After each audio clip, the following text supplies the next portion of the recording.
I'm Lisa Seacat DeLuca, and I'm a technology strategist for IBM's Commerce Division.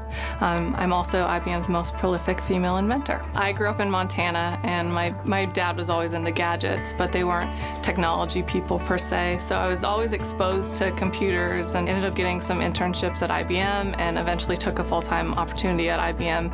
And when I was working at IBM, I noticed that people had these plaques in their offices, and it was for invention awards. I was like, oh, that sounds pretty fun. So I did a little search on our intranet to figure out what a patent entailed and how to go about submitting it. Found out it was just a quick little form, so I was like, all right, I'll come up with an idea and submit it. I'm a learn by doer type of person, so I just went and did it, and I loved the process, and ever since then I've been pretty obsessed with it. I love it. As a developer, you usually code in an integrated development environment is what an IDE stands for.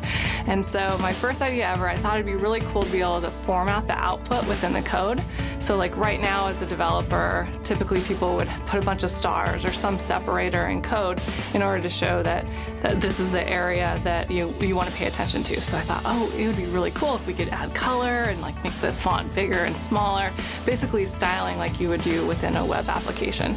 So that was my first patent idea ever, and it granted. And one of the projects I'm working on is called Presence Insights, and basically what that is in-store location analytics based on people and how they're moving about inside venues.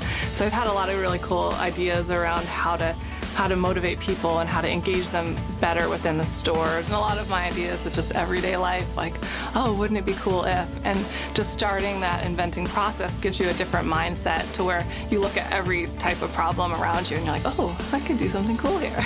When I first got involved in technology, you'd write like 40 lines of code, and today you can do that same thing with a single line of code.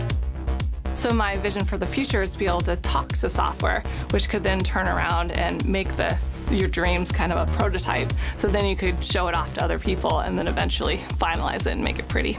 My biggest lesson is to go out and try things and don't be your own worst enemy kind of thing. Just go do it. That's how I got into patents, is I'm like, okay, I can read about this all day, or I could just submit an idea. Going out and learning about new technologies is always helpful in your career. If you're not getting young people exposed to technology and just being around with it and playing with it and having fun with it, then they're not going to have that passion for it, and they're not going to go out and say, I want to learn more about this.